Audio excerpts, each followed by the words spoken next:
आप कल्पना कीजिए कि आज साहिबजादों को जब हम याद कर रहे हैं तो हजारों की संख्या में उन्हीं के उम्र के ये बच्चे उनकी शहादत को नमन कर रहे हैं, याद करें। अब से कुछ ही देर पहले इस छोटे बच्चे को आप सुन भी रहे थे और शबद कीर्तन इस वक्त भी जारी है। पीएम मोदी की जो भाव भंगिमा है वो आप महसूस कर सकते हैं कि वो भी इन चारों साहिबजादों को आज याद कर रहे हैं। और हम याद करें कि किस तरीके से ना सिर्फ हमने अपने देश को आजाद किया है बल्कि धर्म की कैसे रक्षा की है।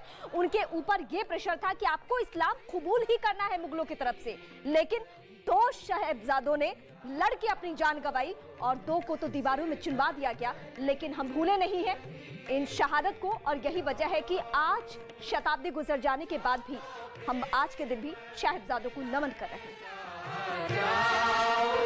जो बलिदान की कहानी लगातार हम आपको बता रहे हैं, दरअसल औरंगजेब ने 1704 में आनंदपुर साहिब पर कब्जा कर लिया था। पूरे शहर में मुगल सेना घेरेबंदी किए पड़ी थी और सिख फौजों के सामने निकलने का रास्ता ही नहीं बचा था। यहां तक कि आनंदपुर के किले में घिरी सिख सेना के पास राशन तक नहीं पहुंच पा रहा था। गुरु गोविंद सिंह ने इसी दौरान आनंदपुर साहिब का किला छोड़ दिया था और निकल गए, लेकिन मुगलों ने अपना वादा तोड़ते हुए उनका पीछा किया। गुरु गोविंद सिंह अपने छोटे पुत्रों जोरावर सिंह और फतेह सिंह को छोड़ गए, जिन्हें औरंगजेब के सेनापति नवाब वजीर खान ने अगवा कर लिया था। दोनों साहिबजादों को सरहिंद ले जाया गया और उनसे बचने के लिए इस्लाम अपनाने को कहा गया। दोनों साहिबजादों ने मरना पसंद किया, दीवार में चुनवाए जाना पसंद किया, जिंदा चुनवाए जाना पसंद किया, लेकिन इस्लाम कबूल करना बिल्कुल गवारा नहीं समझा। 9 जनवरी 2022 को प्रधानमंत्री नरेंद्र मोदी की तरफ से ये बड़ा ऐलान किया गया था कि पहला वीर बाल दिवस मनाया जाएगा। और आज जिस तरीके से साहिबजादों को याद किया जा रहा है, उनके बलिदान को याद किया जा रहा है, खालसा पंथ की रक्षा करते हुए 2 साहिबजादों ने अपनी शहीदी दी और 2 को चुनवा दिया गया। लेकिन किस तरीके से हर साल उन्हें उनकी शहादत को याद किया जाता है अपने पंथ के लिए, अपने धर्म के लिए। और प्रधानमंत्री नरेंद्र मोदी की मौजूदगी आज उस कार्यक्रम में अपने आप में कई मायने आज के दिन के। हालांकि कई लोगों की मांग तो ये भी थी, खासकर सिख समुदाय की, कि वीर बाल दिवस में ये शब्द जरूर मेंशन किया जाए कि उनकी आज शहादत हुई है, या तो नाम मेंशन किया जाए। आने वाले वक्त में हो सकता है कि थोड़ी सी इसमें तब्दीलियां की जाए, लेकिन आज ये पहला वीर बाल दिवस जो है वो महसूस करा रहा है कि क्या कुछ हमने खोया है अपने देश को बचाने के लिए, अपने धर्म को बचाने के लिए, सिख समुदाय को बचाने के लिए। ये गुरु गोविंद सिंह की जो कुर्बानी रही है उसका उदाहरण सालों साल से दिया जा रहा है। और साहिबजादों की कुर्बानी को हमेशा याद रखा जाता है कि कैसे उन्होंने अपना धर्म बचा लिया। भले ही साहिबजादों को उन्होंने दीवारों में चुनवाना मंजूर कर लिया, या फिर 2 साहिबजादे जो लड़कर शहीद हो गए ये मंजूर कर लिया, लेकिन अपनी धर्म की रक्षा हर हाल में की। मुगलों के सामने घुटने किसी भी सूरत में नहीं टेके। और ये जो हजारों जो यहाँ पे बच्चे हैं वो जो शबद कीर्तन कर रहे हैं, वो भाव भंगिमा आप महसूस कर सकते हैं।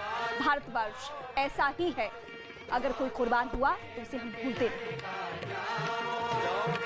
प्रधानमंत्री नरेंद्र मोदी इस कार्यक्रम में शामिल हो रहे हैं। वीर बाल दिवस इसका नाम रखा गया है। 9 जनवरी को प्रधानमंत्री ने ऐलान किया था कि इस साल से प्रतिवर्ष 26 दिसंबर को वीर बाल दिवस मनाया जाएगा। यह आयोजन गुरु गोविंद सिंह के 4 साहिबजादों के बलिदान को नमन करने के लिए होगा। आज वीर बाल दिवस के पहले आयोजन में पीएम नरेंद्र मोदी शामिल होने वाले हैं। ये कार्यक्रम दिल्ली स्थित, साफ तौर पर आप देख सकते हैं कि किस तरीके से मेजर ध्यानचंद नेशनल स्टेडियम में होना है।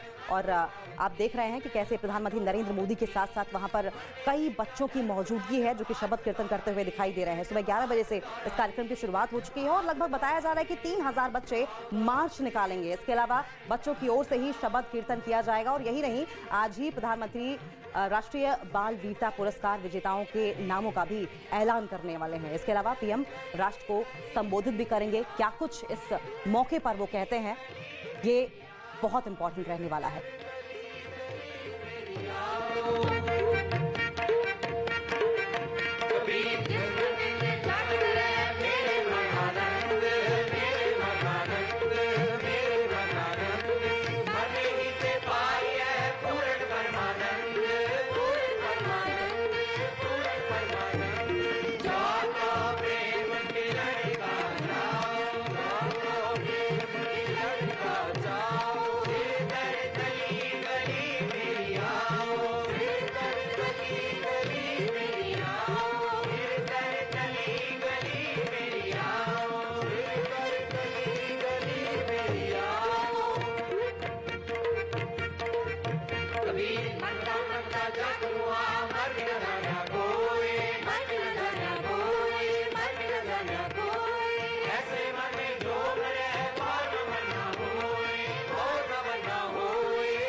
मोदी दिल्ली के मेजर ध्यानचंद नेशनल स्टेडियम में वीर बाल दिवस के ऐतिहासिक कार्यक्रम में इस वक्त मौजूद है। शबद कीर्तन वो सुन रहे हैं। इस दौरान प्रधानमंत्री मोदी बाल कीर्तन मंडली के शबद कीर्तन में शामिल हो रहे हैं। पीएम करीब 3000 बच्चों के मार्च पास्ट को हरी झंडी दिखाकर रवाना कर रहे हैं। इसी साल 9 जनवरी को श्री गुरु गोविंद सिंह के प्रकाश पर्व के दिन प्रधानमंत्री ने 26 दिसंबर को वीर बाल दिवस मनाने का ऐलान किया था और इसके बाद आज पहले वीर बाल दिवस पर देश भर में कार्यक्रमों का आयोजन किया जा रहा है, जिसमें से मेजर ध्यानचंद स्टेडियम की एक तस्वीर ये भी है। और कुछ ही देर पहले आप सीएम योगी आदित्यनाथ को भी सुन रहे थे। उत्तर प्रदेश के अलग अलग जगहों पर भी साहिबजादों की शहादत को आज नमन किया जा रहा है, याद किया जा रहा है। तो साहिबजादों की शहादत को नमन देश के अलग अलग हिस्सों में, देश भर के कई स्कूल कॉलेज में निबंध लेखन, प्रश्नोत्तरी प्रतियोगिताओं और अन्य गतिविधियों का आयोजन किया जा रहा है, ताकि हम अपने इतिहास से वाकिफ हो सके। वो इतिहास जो हमें बताता है कि सालों साल अगर मुगलों का शासन रहा तो उससे हमें मुक्ति कैसे मिली, हमें आज़ादी कैसे मिली और कैसे उन्होंने हमारे अलग अलग धर्मों पे वार किया। और जब धर्म पे वार किया तो गुरु गोविंद सिंह का क्या फैसला था। गुरु गोविंद सिंह 4 साहिबजादों की शहादत उन्होंने मंजूर कर ली, लेकिन धर्म की रक्षा हर हाल में की। आप अपने इर्द गिर्द के किसी बच्चे को देखकर ये कल्पना कर सकते हैं कि 5 साल और 7 साल 2 साहिबजादों की उम्र यही थी और इन्हें दीवारों में चुनवा दिया गया। ये कल्पना से भी परे है, लेकिन ये कड़वी सच्चाई है जो इतिहास के पन्नों में, जो अतीत में दर्ज है और जिसे हम याद रखें हमेशा कि कैसे हमारे पुरखों ने, कैसे हमारे पूर्वजों ने ये आज़ादी, ये धर्म की रक्षा की है।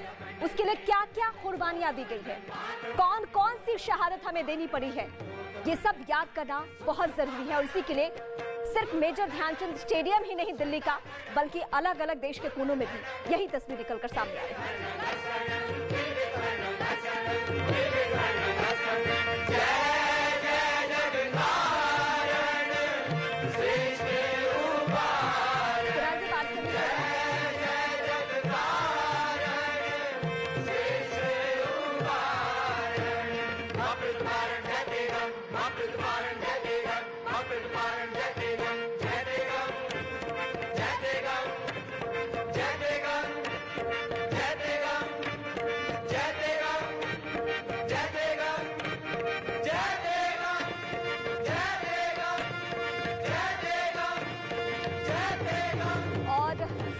हम अपने सहयोगी यतेंद्र का रुख करेंगे। यतेंद्र, इस वक्त मेजर ध्यानचंद स्टेडियम में मौजूद है।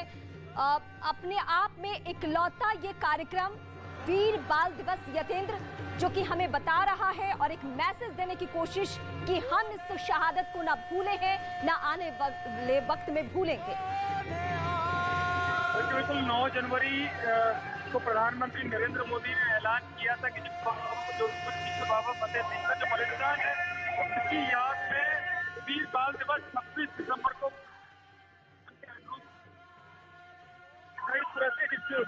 वीर बलिदान दिवस को मना रहा है, क्योंकि मात्र 9 साल की उम्र में ही बाबा जोरावर सिंह और मात्र 6 साल की उम्र में बाबा फतेह सिंह की रक्षा के लिए अपना बलिदान दिया था। और उस बलिदान से पूरा देश प्रेरणा ले, इसको लेकर प्रधानमंत्री मोदी ने 9 जनवरी को ऐलान किया था। और आज पूरा देश ही नहीं, विदेशों में भी वीर बाल दिवस मनाया जा रहा है। नेशनल स्टेडियम दिल्ली में भी एक बड़ा भव्य कार्यक्रम, ऐतिहासिक समागम रखा गया है, जिसमें प्रधानमंत्री नरेंद्र मोदी पहुंच गए। अभी शबद कीर्तन खत्म हुआ है, कुछ देर के बाद प्रधानमंत्री नरेंद्र मोदी का संबोधन होगा।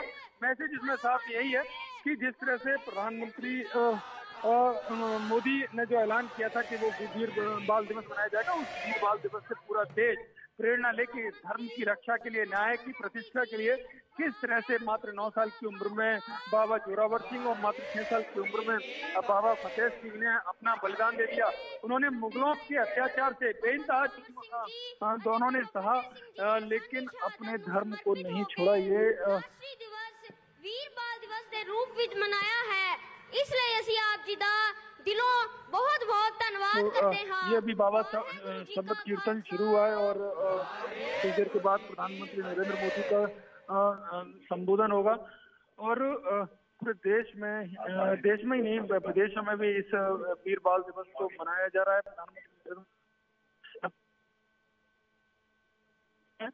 प्रधानमंत्री मौजूद है।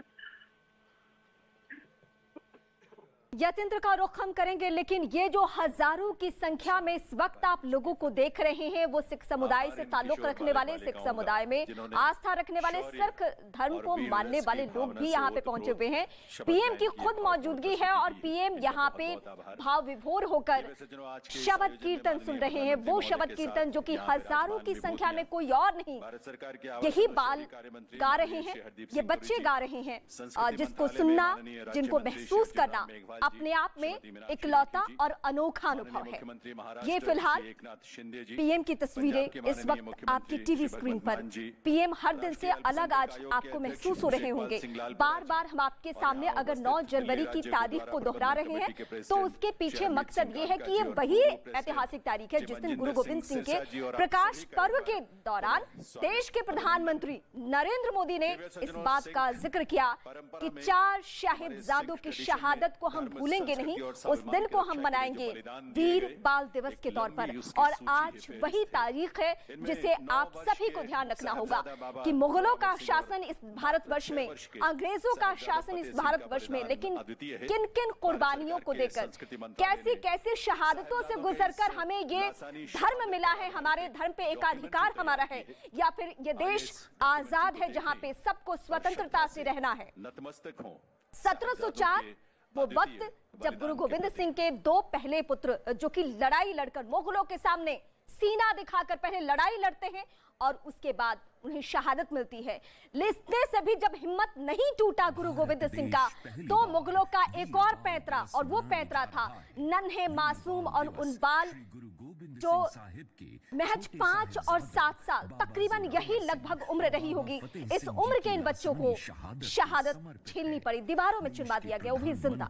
श्री नरेंद्र मोदी जी ने 9 जनवरी 2022 मोदी का संबोधन अब से थोड़ी देर में शुरू हो जाएगा, लेकिन उससे पहले आपको बता दें कि अब बॉडी लैंग्वेज अगर आपने देखी हो प्रधानमंत्री नरेंद्र मोदी की, जिस तरीके से वो झूम रहे थे, जिस तरीके से वो मगन होकर शबद कीर्तन सुन रहे थे, साफ तौर पर आप देख सकते हैं वो गंभीरता जो कि इस वक्त बलिदान को याद करने की प्रधानमंत्री नरेंद्र मोदी में हमेशा से दिखती आई है। और इतिहास को और बलिदानियों को हमेशा से ही प्रधानमंत्री नरेंद्र मोदी की ओर से काफी महत्व दिया जाता रहा है और कोशिश हमेशा से यही रही है प्रधानमंत्री नरेंद्र मोदी की कि जो बलिदानी हैं उन्हें प्रॉपर जो सम्मान दिया जाना चाहिए वो सम्मान दिलाया जाए। साहिबजादों की शहादत को आज नमन करने के लिए वहां पर तमाम दिग्गज लोग पहुंचे हैं, लेकिन इस बीच प्रधानमंत्री नरेंद्र मोदी की मौजूदगी उन बच्चों के बीच में जो कि इस वक्त शबद कीर्तन कर रहे हैं, जाहिर तौर पर एक बड़ा मैसेज देती है। लेकिन हम लगातार जिक्र कर रहे हैं वीर बाल दिवस कार्यक्रम का, जिसमें प्रधानमंत्री नरेंद्र मोदी मौजूद हैं। 9 जनवरी को खुद प्रधानमंत्री नरेंद्र मोदी ने ही इस बात का ऐलान किया था कि हर साल 26 दिसंबर को वीर बाल दिवस मनाया जाएगा। यह आयोजन गुरु गोविंद सिंह के साहिबजादों के बलिदान को नमन करने के लिए होना है और जो कि हो रहा है। तस्वीरें आपको लगातार हम दिखा भी रहे हैं किस तरीके से तमाम गणमान्यों के बीच में प्रधानमंत्री नरेंद्र मोदी मगन होकर झूमते हुए शबद कीर्तन सुनते हुए दिखाई दे रहे हैं और ये शबद कीर्तन वहां मौजूद बाल वीरों द्वारा ही किया जा रहा है। प्रधानमंत्री राष्ट्रीय बाल वीरता पुरस्कार विजेताओं का भी आज ऐलान करेंगे। इसके अलावा पीएम अपना संबोधन आज देंगे। क्या कुछ कहते हैं ये बड़ी बात होगी। अगर एसजीपीसी की बात करें, सिख गुरुद्वारा प्रबंधक कमेटी की, तो इस फैसले का बड़े तौर पर पंजाब में स्वागत किया गया था और दिल्ली एसजीपीसी की भी अगर बात करें तो यहां पर भी काफी खुशी देखी गई थी पिछले साल जब इस बात का प्रधानमंत्री की ओर से ऐलान किया गया था। लेकिन हम क्योंकि लगातार बात कर रहे हैं दोनों साहिबजादों की, उनके बलिदान को याद करने की, तो एक बार फिर से वो कहानी आपके सामने दोहराते हैं कि क्यों आज वो दिन है जिसे इतने बड़े तौर पर मनाया जा रहा है, क्यों इस दिन को हमें याद करना चाहिए, क्यों ये दिन इतिहास में सुनहरे पन्नों में दर्ज है। बलिदान हमें भूलना नहीं चाहिए। साहिबजादों ने दरअसल धर्म नहीं छोड़ा और बलिदान की राह चुन ली थी। आपको बता दें कि औरंगजेब ने, ये दौर है 1704 का, जब आनंदपुर साहिब पर कब्जा कर लिया था। पूरे शहर में मुगल सेना घेरेबंदी किए हुए पड़ी थी और सिख फौजों के सामने निकलने का रास्ता तक नहीं बचा था। यहां तक कि आनंदपुर के किले में घिरी सिख सेना के पास राशन तक नहीं पहुंच पा रहा था। लोग मरने को हालात हो गए थे और लेकिन मुगलों ने अपना वादा तोड़ते हुए उनका पीछा किया। गुरु गोविंद सिंह अपने दोनों छोटे पुत्रों जोरावर सिंह और फतेह सिंह को छोड़ गए थे, जिन्हें औरंगजेब के सेनापति नवाब वजीर खान ने अगवा कर लिया था। दोनों साहिबजादे को चुनवा दिया था।